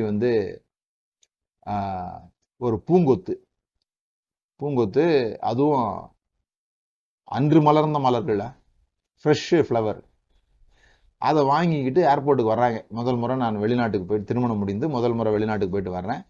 அவங்க வர்றாங்க. அந்த இதை நான் ஏர்போர்ட்ல இருந்து வரும்போதே பாக்குறேன், கையில பூங்கொத்து இருக்குது. என் மனசு என்னமா சொல்லிச்சு, 250 ரூபா வேஸ்டா போச்ச. இது ஏதோ ஒரு பிளாஸ்டிக் லேஸ்ல வாங்கிட்டு வந்திருந்தா கூட கொஞ்ச நாளைக்கு அந்த வீட்டுல ஷோவாவது வைக்கலாம், இது இன்னைக்கு சாயந்தரம் வாடிடுமே. எனக்கு என்னன்னா, ரொம்ப நான் சரியா யோசிக்கிற மாதிரி எனக்கு யோசிக்கிறேன். 250 ரூபா வேஸ்ட் ஆகி போச்சு. பூ வாடி போயிருமே, இன்னைக்கு சாயந்தரத்துக்குள்ள வாடி போயிருமே, அது ஒரு பிரயோஜனமா இருந்தா நல்லா இருக்குமே அப்படின்ட்டு அதை வாங்கி அதை பத்தி ஒரு பெரிய மதிப்பு கொடுக்கல அதுக்கு. அதுக்கப்புறம் அவங்க வாங்குறதே இல்லை. அந்த அளவுக்கு அலட்சியமா அதை வந்து நான் வச்சுட்டேன். ஸோ அதுக்கப்புறமா நான் அவங்கள்ட்ட சொல்றேன், இதை வந்து ஒரு ஒரு அர்த்தமா வாங்கணும், ஒரு தேவைன்னா வாங்கணும் அப்படி சொல்றேன். அப்படி சொல்லும்போது கொஞ்ச நாள் கழிச்சு நான் இந்த ப்ராஸ்பரிட்டி பத்தி படிச்சுட்டு இருக்கும்போது ஆண்டவர் எனக்கு ஒரு வெளிச்சத்தை கொடுத்தார். ஆண்டவர் என்கிட்ட ஒரு கேள்வி கேட்டார். இந்த பூக்கள்லாம் ஏன் பூக்குது அப்படின்னு கேட்டார். இந்த பூக்கள்லாம் நான் ஏன் பூக்க வச்சேன் அப்படின்னும் போது நான் சொன்னேன், மனிதர்கள் உபயோகப்படுத்துவதற்காக. மனிதர்கள் வந்து அதை ரசிக்கணும், அதை முகரணும், அந்த மாதிரிலாம். அப்பதான் ஆண்டவர் என்ன சொன்னாரு, இந்த மாதிரி நீ நினைக்கிறதுனால தான், அவசியத்துக்கு மட்டும்தான் நான் வந்து எதையோ உண்டாக்கி வச்சிருக்கிறேன் நீ நினைக்கிறதுனால தான் அன்னைக்கு உன் மனைவி வந்து அந்த பூங்கொத்து வாங்கிட்டு வரும்போது இது அவசியம் இல்லாத நீ யோசித்த. மனிதர்களே போகாத இடங்கள் இருக்குது, மனிதர்களே போகாத பள்ளத்தாக்குகள், அமேசான் காடுகள்லாம் சொல்றாங்களா, அங்கெல்லாம் பூக்கள் நிறைஞ்சு கொட்டுது. மனிதர்களுக்காக தான் பூவை உண்டாக்குனாருன்னா அங்கதான் மனிதனே வாழலையே, அங்க எதுக்கு பூ? அப்போ மனிதர்களுக்காக உண்டாக்குனாரோ இல்லையோ, அவருடைய உள்ளம் வந்து ஏராளமான உள்ளம். அவர் எதை செஞ்சாலும் ஏராளம் தாராளமா செய்யறாரு பாருங்க. அப்போ பேஸ்ட் மாதிரி பிதிக்கி விடுறது இல்லை அவர் வேலை, அன்னன்னைக்கு உள்ளதை அப்படி தர்றது இல்லை. பிள்ளைகள் சாப்பிட்டது துணிக்க வந்து கீழே விடுமே, நாய்க்குட்டிகள் அதை தின்னுமே அப்படின்னா அவரோட பிள்ளைங்க வந்து அப்படியே சுத்தமா ஒரு பருக்க கூட கீழே விடாம சாப்பிடணும்னு நினைக்கிற ஆள் கிடையாது பாருங்க. அப்படியே அள்ளி பூசி வேஸ்ட் பண்ணி என்ஜாய் பண்ணி அப்படி சாப்பிடணும் அப்படி யோசிக்கிறார். ஸோ இதுல பேலன்ஸ் நீங்க கத்துக்கணும். அவர் எதையும் வீணாக்குகிறவர் இல்லை அப்படிங்கிறது எனக்கு நல்லா தெரியும். வீணாக்குகிறவர் இல்லை அப்படின்னு நல்லா தெரியும். ஆனா நீங்க வீணாக்கும் போது அது ஒரு பெரிய நஷ்டமாக நீங்க கருத வேண்டிய அவசியம் இல்லை. சில சமயங்கள வீடுகளில் கூட நான் பார்த்துருக்கிறேன், எங்கேயாவது ஃபேன் ஓடிக்கிட்டு இருக்கோம், அல்லது ஏதோ தேவையில்லாத ஒரு மின்சாரம் செலவுகள் நடக்கும்போது கத்த ஆரம்பிச்சிருவாங்க, இப்படி ஓடுதே அப்படின்னு சொல்லி. அந்த கத்துற எனர்ஜியும் அந்த பில்லையும் பார்த்தீங்கன்னா கத்துற எனர்ஜி தான் அதிகமாக இருக்கும். பில்லு ஒரு 25 ரூபா வரும். இவங்க அதனால உண்டான சண்டையில மூஞ்ச தூக்கி வச்சுன்னு ஒரு 3 நாள் பேசாம இருந்து அதனுடைய கணக்கு பார்த்தீங்கன்னா ஓவரா போயிடும். அப்புறம் அதை சரி பண்றதுக்கு இவங்க பண்ற செலவு அதிகமாயிடும் பாருங்க. ஹோட்டல் கூட்டின்னு போய் சமாதானப்படுத்துறதுக்கு அதுக்கு செலவு அதிகமா போயிடும். புரிந்து கொள்ள வேண்டியது என்னன்னா, அது வந்து ஒரு பெரிய நஷ்ட கணக்காக நீங்க பார்க்க வேண்டியது இல்லை. தேவன் தாராள குணமுடையவர்னு சொல்றோம். தேவன் நாம தாராளம் உடையவர்களாக அல்லது இன்க்ரீஸ்டு மென்டாலிட்டியில வாழும்படியாக, அபண்டன்ஸ் மென்டாலிட்டியில வாழும்படியாக தேவன் நம்ம விரும்புகிறார். அதுக்குதான் இந்த விவசாயம். விவசாயம் வந்து ஒரு விதைய போட்டா ஒரு நெல்லு முளையறது இல்லை, இன்க்ரீஸ்டு 100-fold 100 மடங்காக அது திரும்ப தருகிறது. அதனாலதான் அந்த விதை, அந்த வாழ்க்கையை வந்து விதையோடு கூட ஒப்பிடுகிறார். மனுஷன் எதை விதைக்கிறானோ அதையே அறுக்கிறார். அப்போ நீங்க விதைக்கிறது வந்து ஹார்ட் பார்ட். கண்ணீரோட விதைக்கிறவன் கம்பீரத்தோட அறுக்கிறான்னு போட்டிருக்கு. நானும் பார்த்திருக்கேன், எந்த விவசாயியுமே கண்ணீரோட விதைக்கிறதே இல்லை, அப்படியே அழுதுகிட்டே போய் விதைக்கிறது இல்லை. அதுல இப்படி போட்டிருக்கு, அள்ளித்தூவும் விதைகளை விதைக்கிறவன் போட்டிருக்கு. அது இங்கிலீஷ் பைபிள்ல ப்ரெஷியஸ் சீடுன்னு போட்டிருக்கு. Precious seed. அப்போ அந்த ப்ரெஷியஸான டைமை நீங்க இன்வெஸ்ட் பண்ணும்போது அதெல்லாம் நமக்கு ஒரு கஷ்டமா இருக்கும். அதுதான் அவங்க கண்ணீர்னு சொல்றாங்க. அவங்களுக்கு தெரியும் அது திரும்பி பலன் தர போகுதுன்னு தெரியும். ஆனா கூட அந்த டைம் வந்து அவங்களுக்கு ரொம்ப முக்கியமான நேரம். அந்த விதைச்சிட்டு காத்திருக்கிற நேரம் வந்து ரொம்ப முக்கியமான நேரம். விதைச்சிட்டு அடுத்த நாளே போய் அவங்க அறுவடை செய்ய போறது இல்லை. அங்க ஒரு பீரியட் இருக்குது. நம்ம வந்து புரிந்து கொள்ள வேண்டியது என்னன்னா, அந்த விதைக்குள்ள இருக்கிற ஆற்றல் வெளிவர வேண்டுமானால் அது புதைக்கப்பட வேண்டும். அது அந்த ஹார்ட் வே, அது போய் தான் ஆகணும். நீங்க எகிப்தில இருந்து நேரடியாக கானானுக்குள்ள போக முடியாது. வழியில வனாந்திரம் இருக்குது, அது எல்லாருக்கும் உண்டு. ஆனா 40 நாளா 40 வருஷமான்றது உங்களுடைய கீழ்ப்படிதலை பொறுத்தது. அது உங்க தீர்மானம். தேவனுடைய நோக்கம் 40 வருஷம் உங்களை அழைக்கணுன்றது கிடையாது. 40 நாளுக்குள்ள நடக்க வேண்டிய பிரகாரமா நடக்காததுனால 40 வருஷம் சுத்தினாங்க. ஆனா 40 நாளாவது அவங்க வனாந்திரத்தை தான் கிராஸ் பண்ணி ஆகணும். அந்த கிராஸ் பண்றதுக்கு முடியாத போது நாம என்ன நினைச்சுக்கிறோம், இதுக்கு விதைக்கப்பட வேணாம், நம்ம எங்க போயிடலாம், எகிப்துக்கே போயிடலாம் அப்படின்னு நினைச்சுக்கிறோம். அடுத்த பாயிண்ட் தான் நான் ரொம்ப முக்கியமான பாயிண்டா சொல்ல போறேன். சோ விதைக்கப்படும் நேரம், விதைக்காம எதுவும் உடைச்சு வராது. நாம நீங்க கரும்புல இருந்து சாறு எடுக்கணும்னு சொல்லி சொன்னா அது மிஷினுக்குள்ள போகாம எப்படி சாறு அது கொடுக்க முடியும்? நமக்குள்ள என்ன இருக்குதோ அது பிரஸ் பண்ணும்போது தான் வெளியே வருது. அது நீங்க சாப்பாட்டுக்கு இல்லாம இருக்கிற அல்லது இப்ப ஜனங்கள்லாம் கர்த்தருக்காக கஷ்டப்படுறதுன்னு சொல்லிட்டு வியாதியோட இருக்கிறத பத்தி நான் பேசல. அந்த அந்த காரியங்களை பத்தி பேசல. நம்மள ஒரு பெரிய காரியத்துக்காக நம்மளை இன்வெஸ்ட் பண்ணும்போது சில சில இரவுகள் தூக்கம் இல்லாம இருக்கும். சில பேர் நம்மளை ஏமாத்திட்டு போவாங்க. சில நஷ்டங்களை நம்ம சந்திக்க வேண்டியது வரும். நாம போட்ட திட்டன்படி எல்லாம் நடக்காது. அந்த நேரத்தை தான் சொல்லிடுது கண்ணீரோட விதைக்கிறவர்கள். அந்த அந்த அந்த ஃபேஸுக்குள்ள நீங்க போகாம உங்களுக்குள்ள இருக்கிற ஆற்றல் வெளியே வராது. ஒரு விதையை தூக்கி நீங்க ஷெல்ஃப்ல போட்டீங்க, அது அரிச்சு போயிடும். ஒருவேளை பூச்சி சாப்பிட்டுலாம். ஆனா ஒரு ஒரு விதையை நீங்க விதைக்கும் போது என்ன பண்றீங்க, அதனுடைய ஷெல் உடைஞ்சு உண்மையிலே அதுக்குள்ள என்ன வல்லமை இருக்குதோ அந்த வல்லமை வெளியே வருகிறது. அது அது புதைக்கப்படுறது கிடையாது. அதனாலதான் பவுல் 2 கொரிந்தியர் 4:8 சொல்றாரு, நாங்கள் எப்பக்கத்தில் நெருக்கப்பட்டு ஒடுங்கி போகிறது இல்லை, கலக்கமடைந்து மனம் முறிவடைகிறது இல்லை, துன்பப்படுத்தப்பட்டு மடிந்து போகிறது இல்லை. நாங்க சாகிறது இல்லை, மறுபடியும் எழும்புறோம், மறுபடியும் நாங்க எங்களுடைய வேலைகளை செய்கிறோம். ஒரு ஒரு ஒரு காலகட்டம் இருக்கலாம், நீங்க சோர்ந்து போன மாதிரி தெரியலாம். ஒரு காலகட்டம் இருக்கலாம், உங்களுக்கு இருட்டுக்குள்ள போன மாதிரி, பூமிக்குள்ள போன மாதிரி. அந்த விதை எப்படி இருக்கும் பாருங்க, ஒரு இருட்டுக்குள்ள போனோடனே எப்படிதான் வெளியே வர போறோமோ தெரியாதுன்னு இருக்கலாம். ஆனா வெளியிருந்து கொத்தனா, ஒரு கடப்பாறையை போட்டு கொத்தி, ஒரு மண்வெட்டியை போட்டு கொத்தனா கூட சில சமயத்துல ஒரு ஒரு பாறையை நம்மளால உடைக்க முடியாது. ஆனா ஒரு விதை உள்ளுக்குள்ள இருந்து உடைச்சிக்கிட்டு வெளியே வரும். எப்பவுமே வெளியிருந்து உடைக்கிறத விட உள்ளிருந்து உடைக்கிறதுக்கு வல்லமை ஜாஸ்தி. வெளியிருந்து உடைத்தால் அது அழிவு. ஒரு முட்டையை நீங்க வெளியிருந்து உடைச்சீங்கன்னா அது அழிக்கிறீங்கன்னு அர்த்தம்.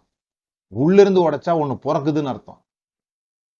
அதனாலதான் நீங்க உள்ளான மனுஷன்ல வல்லமையா பெலனா இருக்கணும் அப்படின்னு சொல்றோம்.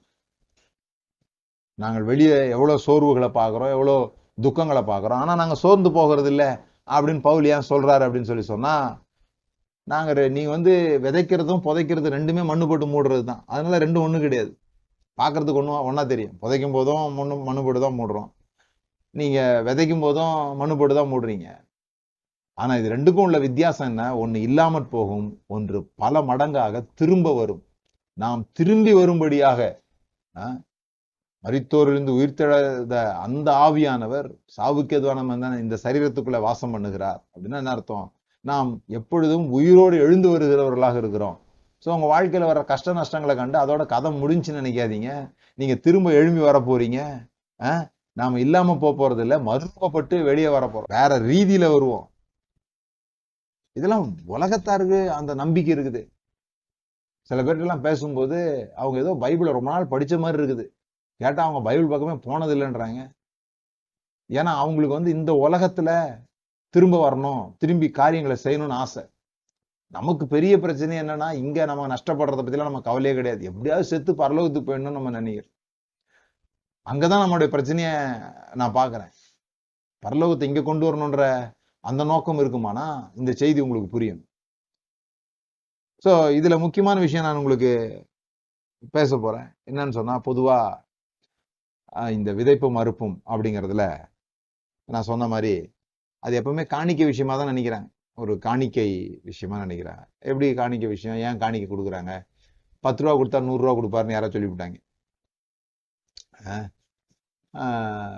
அதுல நான்லாம் நிறைய கதைகள்லாம் கேட்டிருக்கேன். இந்த பேங்கை விட, எஸ்பிஐ விட, ஐசிஐசிஐ விட, ஹெச்டிஎஃப்சியை விட ஹெவன் பேங்க்னு ஒன்று இருக்குது. அந்த ஹெவன் பேங்க்ல நீங்க போட்டீங்கன்னா அது பல மடங்காக திரும்ப வரும் அப்படின்னு சொல்லிட்டு நிறைய பேர் அந்த செய்திகள்லாம் ரொம்ப உயிரோட்டமா பேசும்பொழுது, எப்படியாவது ஈஸியா பணம் வரணும் அப்படின்னு தான் இந்த சிட்டு போட்டு ஏமாந்து போறோம். இந்த ஈஸியா பணம் வரணும்னு நினைக்கிறது எங்க கொடுத்தாலும் தவறு. ஈஸியா பணம் வரணும்னு நினைச்சு நீங்க சீட்டு போட்டு ஓடி போயிடுறேன், அப்புறம் சிட்டு பேங்க்ல போட்டு ஓடி போயிடுறான். ஏன்னா இவன் வட்டி 3% தான் தரான், இவன் 30% தரான் அப்படின்னு தான் போடுறோம். என்ன ஒண்ணு, அந்த ஈஸியா பணம் வரணும். நீங்க கடவுளுக்கு கொடுக்கும்போது கூட ஈஸியா பணம் வரணுன்றதுக்காக கொடுத்தீங்கன்னா ஆபத்துல மாட்டிப்பீங்க. அப்படிதான் பல பேர் ஏமாந்து போறேன். கடவுளுக்கு கொடுத்தா 10 கொடுத்தா 100 தருவாரு. அவர் 100 தான் ஏன் தரணும்? 1000 கணக்குல தருவாரு. இன்னொன்னு நீங்க கொடுக்கலாம் கூட தருவார். நீங்க கொடுக்கலனா கூட தருவார். இது வந்து எப்படி பிரதர் இப்படி சொல்றீங்க அப்படின்னு சொன்னா, கொடுங்கள் அப்பொழுது உங்களுக்கு கொடுக்கப்படும் அப்படிதானே சொல்லியிருக்குதுன்னா, நான் சொல்றேன் தாவீது சொல்றான், அவர் என்ன கொடுத்ததுல இருந்து கொடுக்குறேன். இப்ப யார் முதலாவது கொடுக்கிறது? அவரா நம்மளா? அவர் நம்ம கொடுக்காம எப்படி நம்ம அவர் கொடுத்திருக்க முடியும்? முதலாவது அவர் தான் நமக்கு தரார். கொடுக்கறதுனால கொடுக்கலன்னு சொல்றேன் நான். கொடுக்கறதுனாலதான் கொடுக்குறாரு கிடையாது. அவர் கொடுத்திருக்கிறார் நமக்கு முதல்ல. விளங்குதுங்களா? சோ ஆண்டவரை வந்து இந்த பண புரோக்கரா காமிக்கிற வேலையில இருந்தாலும் நம்ம விடுதலை ஆகணும். கொடுத்தாதான் கொடுப்பாரு, கொடுக்கலனாலும் கொடுப்பாரு, கொடுக்கலனாலும் கொடுப்பாரு. ஆனா எங்க இது வேலை செய்யுதுன்னா, உங்களுடைய கிராட்டிடியூட் வந்து எந்த அளவுல இருக்குதோ அந்த அளவு நீங்க வந்து பணங்களை ஈர்த்து கொள்கிறீங்க. அதை தான் நம்ம கொடுக்கறதுன்னு பேசுறோம். இது கொடுக்குற செய்தி இல்லை. அதனால நான் அதை பத்தி அதிகமா போகல. நான் கொடுக்கறதுக்கு விரோதமானவன் கிடையாது. காணிக்கை நீங்க கொடுக்கறத பத்தியோ காணிக்கை கொடுக்க கூடாதுன்னு நான் சொல்லலைன்றது நீங்க தெளிவா புரிஞ்சுக்கணும். ஏன்னா நானே காணிக்கைகளை தான் வாங்குகிறேன். அதனால பெர்ஸ்பெக்டிவை சரியா வச்சுக்கோங்கன்னு சொல்றேன். ஏதோ ஒரு சிட் ஃபண்ட்ல போட்டா கம்மியா கிடைக்குது, ஊழியத்துல போட்டா நிறைய கிடைக்கும்ன்ற மனநிலையோடு கூட கொடுக்காதீங்க. அப்படி எதுவுமே ஈஸியாவும் ஓசியாவும் கிடைக்கணும்ன்ற எண்ணம் உங்களுக்கு இருந்ததுன்னா தேவன் தம்மை பரியாசம் பண்ண விட்டார் அப்படின்றத நீங்க ஞாபகம் வச்சுக்கோங்க. அந்த வசனம் தப்பா காணிக்கை பற்றி மட்டும் சொல்லும் பொழுது அந்த வசனம் உபயோகப்படுத்தப்படுதுன்னா அது தவறு என்பதை நீங்க புரிந்து கொள்ளும். ஏன் இதை சொல்றேன்னா, நம்ம எப்படி புரிஞ்சுக்கிட்டோம், மனுஷன் எதை விதைக்கிறானோ அதை அறுக்கிறான். விதைத்தால் அறுப்போம், விதையுங்கள் அறுவடை செய்யுங்கள் அப்படின்னு சொல்லி இந்த மொத்த விவசாயத்தையும் எப்படி ஆக்கிட்டோம்னா, விதைச்சிட்டோம்னா அறுத்துருவோம்னு நினைச்சிட்டோம். விதைச்சிட்டோம்னா அறுத்துருவோம். இல்ல பவுல் சொல்றாரு, நான் நட்டேன் தேவனோ விளைய செய்தார். இல்லையே, நான் நட்டேன், அப்பல்லோ நீர் பாய்ச்சினான், தேவனோ விளைய செய்தார். அப்படித்தானே இருக்குது. நான் சொல்றது சரிதானே? 1 கொரிந்தியர் 3வது அதிகாரம் 6வது வசனத்துல நான் நட்டேன், அப்பல்லோ நீர் பாய்ச்சினான், தேவனே விளைய செய்தார். இதுல இந்த நடுப்பாற்ற நான் பேசி கேட்டதே கிடையாது. யாராவது பேசியிருக்காங்களா? நானும் தேடி பார்க்கறேன், கிடைக்க மாட்டேங்குது. விதைக்கிறாங்க, அறுக்கிறாங்க. இதை பத்தி தான் நம்ம பேசியிருக்கிறோம் நிறைய. இதை பத்தி தான் நம்ம நிறைய கேட்டிருக்கிறோம். நடுவுல ஒரு ப்ராசஸ் இருக்குது. நீர் பாய்ச்சுதல் அப்படிங்கிற ஒரு ப்ராசஸ் இருக்குது. இந்த நீர் பாய்ச்சுகிற வேலையை நம்ம செய்யறதே கிடையாது. இந்த நீர் பாய்ச்ச கூடாதுங்கிறதுக்காக தான் நட்டின உடனே கிடைச்சிருமா அப்படின்னு நினைக்கும். ஒருத்தர் ஒரு முறை என்கிட்ட சொல்றார், இதெல்லாம் பொய்ங்க, இது இந்த காணிக்கை கொடுத்தா ஆண்டவர் திரும்பி தருவாருங்கிறதெல்லாம் பொய்ங்க அப்படின்னு. ஏங்க அப்படி சொல்றீங்க அப்படின்னா, அவர் சொன்னாரு, நானு ஒவ்வொரு வாரமும் 10 ரூபா போடுவேன், அந்த வாரம் எனக்கு 100 ரூபா கிடைக்குமான்னு எதிர்பார்ப்பேன், ஒரு வாரம் கூட எனக்கு கிடைக்கல. ஒரு லாட்டி சீட் வாங்கிட்டு ஒரு நம்பர்ல மிஸ் ஆன மாதிரி பேசினுக்கிறார். நான் சொன்னேன், அது அப்படி வேலை செய்யறது இல்லைங்க, அது வேர்க்கடலை மாதிரி. நீங்க போய் வேர்க்கடலை நட்டிட்டு டெய்லி போய் புடிங்கி பாத்தீங்கன்னா, வேர்க்கடலை வந்திருக்கான்னு புடிங்கி பாத்தீங்கன்னா அது எப்படி விளையும்? புடிங்கி பார்த்துட்டு நடாதீங்க அப்படின்னு சொல்லி சொன்னேன். காரியங்கள் அப்படி வேலை செய்யறது இல்லை. இது வேற ஒரு மண்டலத்துல வேலை செஞ்சிட்டு இருக்குது. புரியுதுங்களா? அப்போ நாம இந்த தண்ணீர் பாய்ச்சுகிற நேரத்தை மிஸ் பண்ணணுங்கிறதுக்காகவே, இது செய்யக்கூடாது அப்படிங்கிறதுக்காகவே தான் நம்முடைய மனதை எப்படி வேலை செய்ய விட்டுருக்கோம்னா, விதைக்கிறோம் அறுக்கிறோம், விதைக்கிறோம் அறுக்கிறோம். எந்த விவசாயத்துல விதைச்ச உடனே அறுக்க முடியும் சொல்லுங்க பார்க்கலாம்? அல்லது விதைச்சதுனால மட்டுமே யார் அறுக்க முடியும்? முதலாவது நீங்க எதையாவது விதைச்சிருக்கணும், அப்பதான் அறுக்க முடியும். இந்த மல்கியா புஸ்தகம்லாம் அப்படிதான் புரிந்து கொள்ளப்பட்டிருக்குது. மல்கியா 3 வந்து அடிக்கடி உபயோகப்படுத்துகிற, காணிக்கைக்காக உபயோகப்படுத்துகிற ஒரு வசனம் என்னன்னா, சோதித்து பாருங்கள். என்ன சொல்லியிருக்குது? மனுஷன் தேவனை வஞ்சிக்கலாமா? நீங்கள் என்னை வஞ்சிக்கிறீர்கள், எதனாலே வஞ்சித்தோம் என்கிறீர்கள், தசமபாகத்தினாலும் காணிக்கைகள் இருந்தானே அப்படி சொல்லிட்டு, என் ஆலயத்தில் ஆகாரம் உண்டாயிருக்கும்படி தசமபாகங்களை எல்லாம் பண்டகசாலையை கொண்டு வாருங்கள், அப்பொழுது நான் வானத்தின் பலகணிகளை திறந்து இடங்கொள்ளாமற் போக மட்டும் உங்கள் மேல் ஆசீர்வாதத்தை வர்ஷிக்க மாட்டேனோ என்று அதனால் என்னை சோதித்து பாருங்கள்ன்ற வசனம் எப்படி புரிஞ்சிட்டு இருக்கிறாங்க? இந்த கதை, இந்த வசனத்தை வச்சு ஒரு படம் வரையணும்னா, போய் காணிக்கை கொடுத்துட்டு வீட்டுல வந்து மல்லாக்க படுத்து அண்ணாந்து பார்த்தா, ஆண்டவர் நம்ம வீட்டு ஜன்னலை பிச்சுக்கிட்டு உள்ளுக்குள்ள எவனாவது கொண்டு வந்து காசை போட சொல்லுவார் போல் இருக்கு. இது ஒரு படம். எப்படி நான் போய் காணிக்கை கொடுத்துட்டேன், வீட்டுல வந்துட்டேன், இப்ப வானத்தின் பலகணிகளை திறந்து ஆண்டவர் என்ன கொட்டுவாரு. இங்க அப்படி இல்லை. ஆலயத்துல ஆகாரம் உண்டாயிருக்கும்படி நீங்க எல்லாம் தசமபாகத்தை உடனே தாங்க. தந்த உடனே நான் வானத்தின் பலகணிகளை திறப்பேன். உங்க வீட்டு கூரையை பிப்பேன் ஆண்டவர் சொல்லல. கொடுக்குற தெய்வம் கூரையை பிச்சுட்டு கொடுக்கும்னா உங்க வீட்டு கூரையை பிக்கிறது இல்ல, அது வானத்தின் பலகணிகளை திறப்பேன். இப்ப வானத்தின் பலகணிகளை திறக்கிறதுனா என்னன்னா, நான் வந்து மழையை பெய்ய பண்ணுவேன். அதான் அதனுடைய அர்த்தம். நீங்க அந்த தசமபாகம் உணர்ந்து கொடுத்தீங்கன்னா மழையை பெய்ய பண்ணுவேன். மழை பெய்யறது அவங்களுக்கு ஒரு பெரிய ஆசீர்வாதம். ஏன்னா மழை பெஞ்சாதான் போய் விவசாயம் பண்ண முடியும், போய் விதைகளை விதைக்க முடியும். அப்போ இப்போ நான் இருக்கிறேன், நான் வந்து தசமபாகத்தை கொடுத்துட்டேன், சர்ச்சில் கொண்டு போய் தசமபாகத்தை கொடுத்துட்டேன். கொடுத்துட்டு வீட்டில் வந்து தூங்கிட்டேன். நல்லா மழை பெஞ்சிடுச்சு. எனக்கு என்ன அறுவடை கிடைக்கும்? நான் கடவுள்கிட்ட போய் எப்படி முறையிட முடியும்? என்ன ஆண்டவரே, நான் கொடுத்தனே, கொடுத்துட்டு நீங்க சொன்னீங்களே, சோதிச்சு பார்க்க சொன்னீங்களே, இடங்கொள்ளாமல் போக மட்டும் ஆசீர்வதிப்பேன்னு சொன்னீங்களே, ஏன் எனக்கு நடக்கலன்னா அவர் சொல்லுவாரு, நான் ஏராளமான ஆசீர்வாதத்தை கொட்டினப்பா, நீ போய் விதைக்கல. நீ என்ன நினைச்சிட்ட? கொடுத்தா மட்டும் போதும்னு நினைச்சிட்ட. கொடுத்துட்டா எனக்கு திருப்பி வந்துடும் நினைச்சிட்ட. அது நீ செஞ்ச தவறு. நீ கொடுத்த பிறகு, நீ ஆலயத்தில் கொண்டு போய் கொடுத்த பிறகு ரெடியா இருக்கணும். எங்க போறதுக்கு? வயலுக்கு போய் அந்த மழை வர்றத உனக்கு சாதகமாக மாற்றிக்கொள்வதற்கு. நீங்க கொடுக்கும் பொழுது உங்களுக்குள்ள ஒரு வல்லமை பெருக பண்ணுவார் ஆண்டவர். அதனாலதான் எப்பவுமே சொல்றேன், தேவன் பணத்தை தருகிறவர் அல்ல, பணம் சம்பாதிக்கிறதுக்கான பலனை தருகிறவர்ன்றத புரியுது. அவர் தரிசனத்தை தருகிறவர். அவர் வந்து மேல நோட் அடிக்கிற மிஷின் வச்சிருல, திடீர்னு நோட்டு செல்லாதுன்னு சொல்றவரும் இல்லை. இந்த நோட்டெல்லாம் செல்லாதுப்பா அப்படி சொல்றவரும் இல்லை. நீங்க நல்லா புரிஞ்சுக்கணும், தேவன் தரிசனங்களை தருகிறார், விருப்பங்களை தருகிறார், ஐடியாஸை தர்றார். அதுக்கு பேர் தான் அனாயிண்டிங்னு சொல்லியிருக்குது. அததான் உபாகமம் 8:18 வாசிக்கிறோம். தேவன் ஐஸ்வர்யத்தை சம்பாதிக்கான பலனை தருகிறார்னா அந்த பலன் வந்து அனாயிண்டிங். இந்த அனாயிண்டிங் என்ன பண்ணுது? நிறைய ஐடியாஸ் உங்களுக்கு கொடுக்குது. ஸோ அந்த ஐடியாஸ் தான் உங்களோட விதை. அந்த விதையை கொண்டு போய் நீங்க விதைக்கும் போதுதான் ஆண்டவர் அது மேல மழையை பெய்ய பண்ண முடியும். சில பேர் விதையே இல்லாம அறுவடை எதிர்பார்க்கறாங்க. சில பேர் விதைச்சிட்டதுனால போதும் அப்படின்னு நினைக்கிறாங்க. இல்லைங்க, அதுக்கு பிறகு நீர் பாய்ச்சறதுன்னு ஒரு வேலை இருக்குது. இந்த விதையானது வந்து உங்களுடைய மூடப்பட்ட எதிர்காலம். அந்த விதைக்குள்ள உங்களுடைய எதிர்காலம் மறைக்கப்பட்டிருக்குது. மறைக்கப்பட்ட எதிர்காலம் தான் உங்க விதை. அறுவடை என்ன? உங்களுடைய வெளிப்படுத்தப்பட்ட எதிர்காலம்.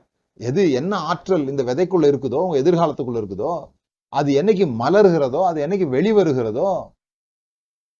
இப்ப நான் வந்து ஒரு நல்ல பிரசங்கியாராக அறிமுகம் ஆக்கப்பட்டிருக்கிறேன். எங்க சொன்னாலும் சொல்றாங்க, ஒரு நல்ல பிரசங்கம் பண்ணுவாருன்றாங்க.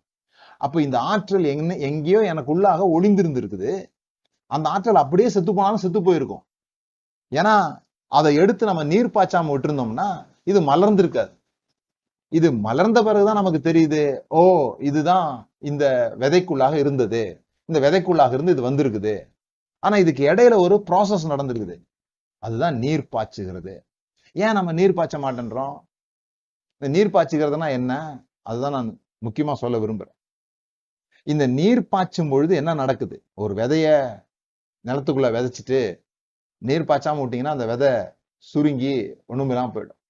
ஆனா நீர் பாய்ச்சின உடனே, அந்த நீர் உள்ள இருக்கிற விதை மேல பட்ட உடனே அந்த விதையினுடைய நிலை மாறுகிறது. அந்த விதை வந்து விரிவடையுது. விரிவடைந்து உடைய பார்க்கும். அந்த உடையும் போது தானே ஆற்றல் வெளிவருது. சோ நம்ம ஏன் நீர் பாய்ச்சறது இல்லைன்னா, நமக்கு தெரியும் நம்ம நீர் பாய்ச்சினோம்னா நம்ம வீங்க ஆரம்பிச்சிடுவோம், உடைய ஆரம்பிப்போம். அந்த உடைக்கப்படக்கூடாது என்பதற்காக நான் இப்படி சொல்றேன். நீர் பாய்ச்சறது நான் என்னன்னு இப்படி சொல்றேன். உங்களை எது மாற்றுகிறதோ, எது உங்களுடைய உள்ளத்தை மாற்றுகிறதோ, எது உங்களுடைய நிலையை மாற்றுகிறதோ, எது உங்களுடைய வாழ்க்கையை மாற்றுகிறதோ, அதெல்லாம் நீர் பாய்ச்சுகிற நேரம்.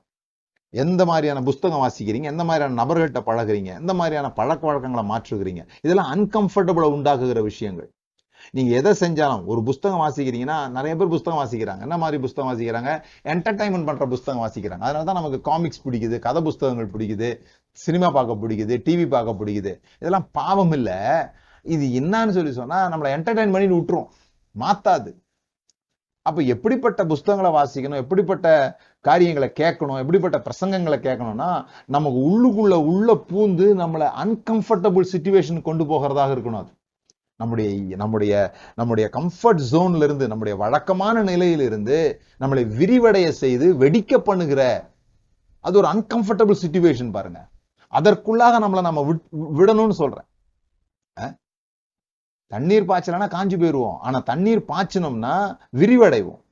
நிறைய பேருக்கு இந்த விரிவடைவதுன்றது வந்து ரொம்ப சங்கடமான ஒரு சூழலாக மாறிவிடுது.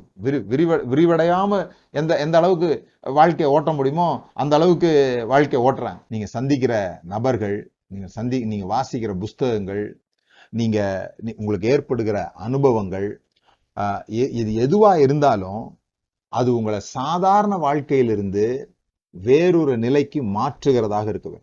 இந்த ரொட்டீன்ல இருந்து நீங்க உங்களை விடுதலை செய்கிற, ரொட்டீன்ல இருந்து உங்களை மாற்றுகிற எதுவா இருந்தாலும் அதுதான் நீர் பாய்ச்சுகிறதுன்றதை நல்லா புரிஞ்சுக்கணும்.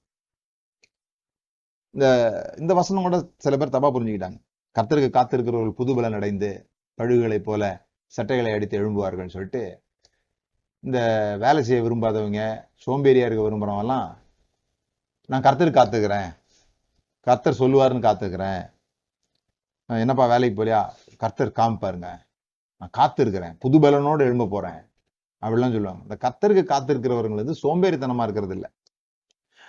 நீங்க ஒரு நதிக்கரையில ஒருத்தன் உட்கார்ந்துருக்கிறான்னு வச்சுக்கோங்களேன், 2 பேர் உட்கார்ந்துருக்கிறான். ஒருத்தன் சும்மா உட்கார்ந்துருக்கிறான், நதிக்கரையில என்டர்டைன்மெண்ட் பண்ணிட்டு இருக்கிறான்.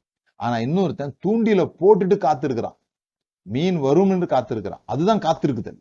கர்த்தருக்கு காத்திருக்குதல் அப்படின்னு சொல்லி சொன்னா சும்மா உட்கார்ந்து இருக்கிறது இல்லை. சும்மா உட்கார்ந்துருக்குது என்டர்டைன்மெண்ட். ஆனா தூண்டில போட்டுட்டு உட்கார்ந்து இருக்கிறான் பாருங்க, அது காத்திருக்குதல். இப்ப கர்த்தருக்கு காத்திருக்கிறவர்கள் அப்படிங்கிறது நோக்கத்தோடு, பர்பஸோடு காத்திருக்கிறவங்க தான் அது இந்த விதையை விதைச்சிட்டு அதுல தண்ணீர் பாய்த்து அவங்க காத்திருக்கிறாங்க. இந்த 3 மாசம் ஆகும், இந்த விதை வர்றதுக்கு 6 மாசம் ஆகும், இதை அறுத்து எடுக்கணும்னா இவ்வளவு நாள் ஆகும்னு ஒரு எதிர்பார்ப்போடு காத்திருக்கிறாங்க. எதுவுமே செய்யாம காத்திருக்கிறவங்களுக்கு எதுவுமே கிடைக்க போறது இல்லை. சும்மா காத்திருக்கிறதுனால எதுவும் கிடைச்சிட போறது இல்லை. விளங்குதுங்களா? சோ உங்களுக்குள்ள ஒரு விதை இருக்குது, அந்த விதையை நீங்க விதைக்கணும். அந்த விதையை விதைக்கும் போது உடனடியா அறுவடை கிடைச்சிடாது. அது ஒரு ஹாட் டைமுக்குள்ள போகணும். அந்த டைம்ல தண்ணீர் நீங்க ஊற்றும் பொழுது அது வந்து விரிவடைய ஆரம்பிக்குது, அது தன்னை உருமாற்றி கொள்ள ஆரம்பிக்குது. ஒரு விதை அந்த தண்ணீர் பட்ட பிறகு மறுபடியும் அதனுடைய பழைய இயல்பு நிலைக்கு அது வரவே முடியாது. அது விரிஞ்சிடும். விரிஞ்ச பிறகு அது மறுபடியும் தன்னுடைய பழைய நிலைக்கு வர முடியாது. அதை நீங்க புரிந்து கொள்ளணும். நிறைய பேர் அந்த பழைய நிலையிலே இருக்க விரும்புறதுனாலதான் தங்களை மாற்றத்துக்கு ஒப்பு கொடுக்க மாட்டேன்றாங்க. மாற்றத்துக்கு ஒப்பு கொடுக்காத எதுவும் மலருகிறதே இல்லை, மறுரூபம் அடைகிறதே இல்லை. நீங்க உங்களை நீங்க விரும்பினாலும் விரும்பலனாலும் வேற ஒரு மாற்றத்துக்குள்ள நீங்க போய் தான் ஆக போறீங்க. ஒண்ணு அழிய போகுது, அது அந்த மாற்றத்துக்கு தான் அது ஆக போகுது. அல்லது கொஞ்சம் வீங்கி வெடிச்சு ஒரு செடியாக அது வெளியே வந்துருச்சுன்னா அது மிகுந்த பலனை கொடுக்குது. ஏதோ ஒரு மாற்றத்தை அதை அடைஞ்சுதான் ஆக போகுது. ஆனா நிறைய பேர் இந்த மாற்றத்துக்கு ரெடியா இருக்கிறாங்க, செத்து போறதுக்கு ரெடியா இருக்கிறாங்க, இந்த மாற்றத்துக்கு பயந்துகிட்டு.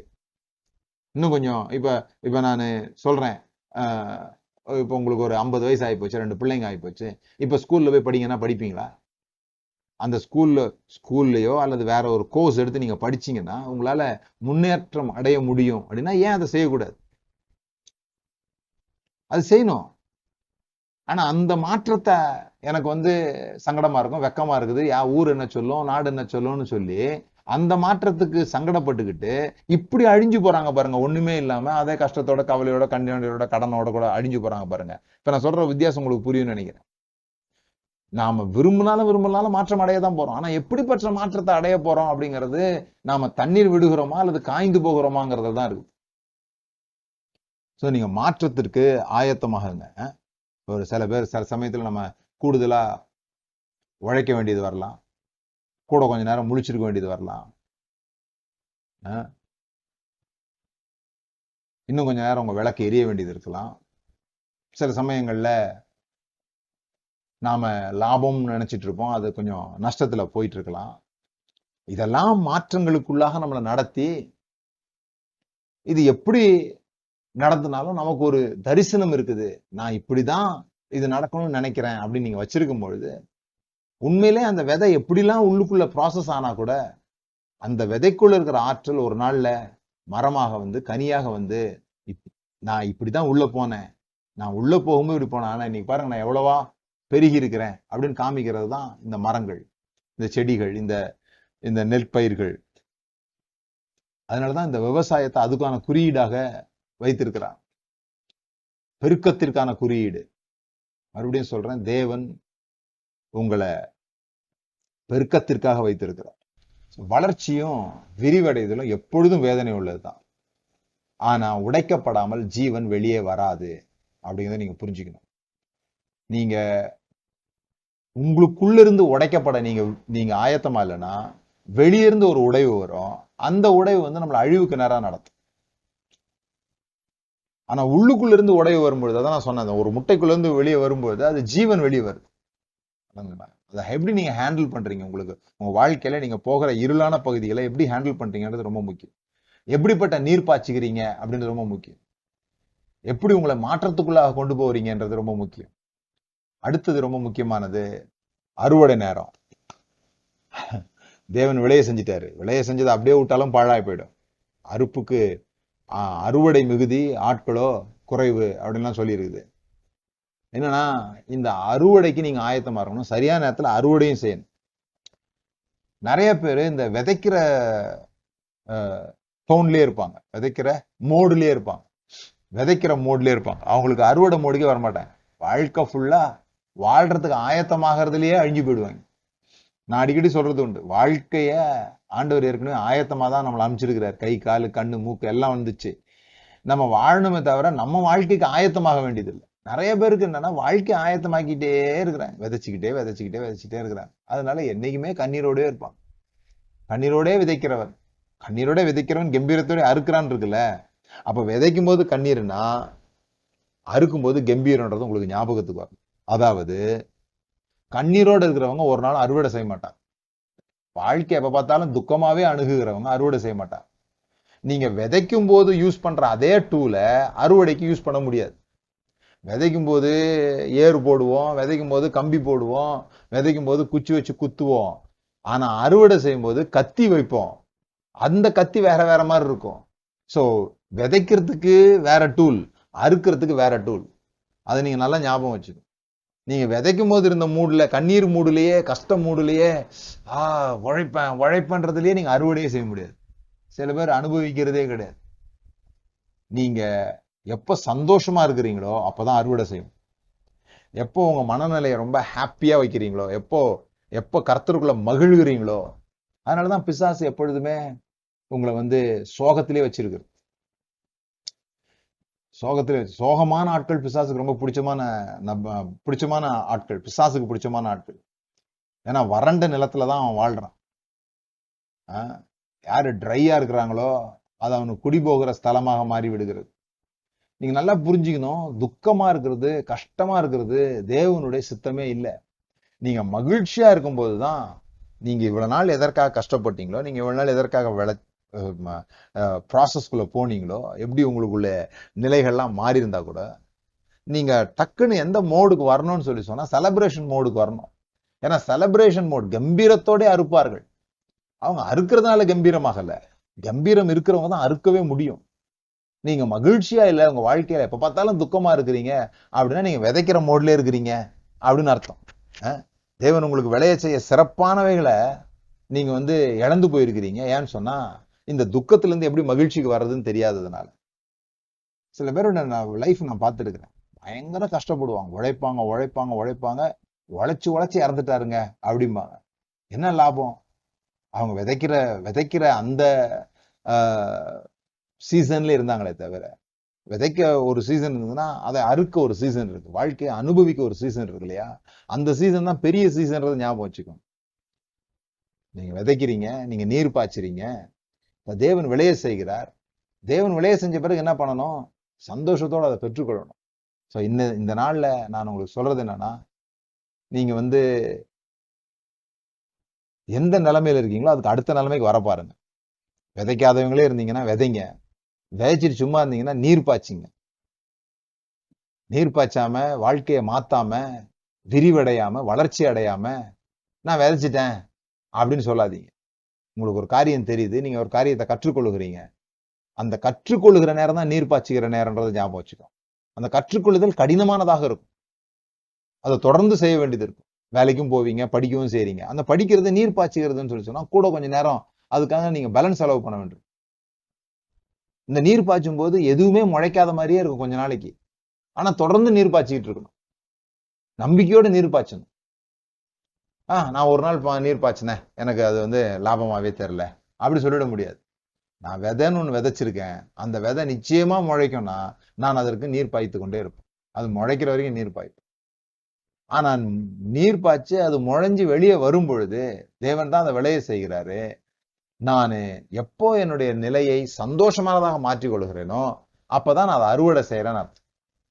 அதெல்லாம் புரிந்து நீங்க அறுவடை செஞ்சு கம்பீரமா புசிக்கணும், எல்லாருக்கும் ஷேர் பண்ணி உங்க பெருக்கத்தின் ஆசீர்வாதத்தை மற்றவரோடு பகிர்ந்து மகிழ வேண்டும் என்று தேவன் விரும்புகிறார். உங்கள் வாழ்க்கையை நீங்க அப்படி பாருங்க. இந்த வாழ்க்கை எந்த நிலையில் இருக்குதோ அந்த நிலையிலிருந்து அடுத்த நிலைக்கு தேவன் உங்களை கொண்டு போவாராக. நம்ம ஜெபம் பண்ணலாம். பிதாவே, இயேசுவின் நாமத்தினால் இவருடைய வாழ்க்கையை ஒரு விதையாக, ஒரு விதைப்பிற்கும் அறுப்புக்கும் இடையில ஒரு நீர்ப்பாய்ச்சலை அவர் வாழ்க்கையில அவர்கள் அனுப்புவார்களாக. ஒரு மாற்றத்துக்கு நேராக மாறுவதற்கு அது கடினமாக இருந்தாலும், அது சங்கடமா இருந்தாலும் அதற்கு தங்களை ஒப்பு கொடுப்பார்களாக. அது நிமித்தமாக அவருடைய விளைவை அவர்கள் பெற்றுக்கொண்டு சந்தோஷத்தோடு கம்பீரத்தோடு அதை அறுப்பார்களாக என்று சொல்லி நான் ஆசீர்வதிக்கிறேன். இயேசுவின் நாமத்தினால் பிதாவே, amen. Thank you. God bless you. உங்களுடைய காணிக்கைகள் வரவேற்கப்படுகிறது, உங்களுடைய ஃபீட்பேக்ஸ் வரவேற்கப்படுகிறது. நம்ம தொடர்ந்து சந்திப்போம். இந்த வசனங்களை திரும்ப திரும்ப அது யூடியூப்லயும் இருக்கும். இந்த வார்த்தைகளை திரும்ப திரும்ப கேளுங்க, நோட்ஸ் எடுங்க. அதை எடுத்து நோட்ஸ் எடுங்கன்னா நான் பேசுனதே எழுதி வைக்கிறதுல அது இல்லை நோட்ஸு. நான் பேசிக்கிட்டே இருக்கும்போது ஆவியானவர் உங்ககிட்ட சில விஷயங்கள் பேசுவார். உங்க வாழ்க்கையில நீங்க என்ன நடவடிக்கை எடுக்கணும் அதை எழுதி வைங்க. அதை திரும்ப திரும்ப பாருங்க, அந்த நடவடிக்கைகளை எடுங்க. கர்த்தர் உங்களை ஆசீர்வதித்திருக்கிறார். நீங்கள் பெருகுவீர்களா.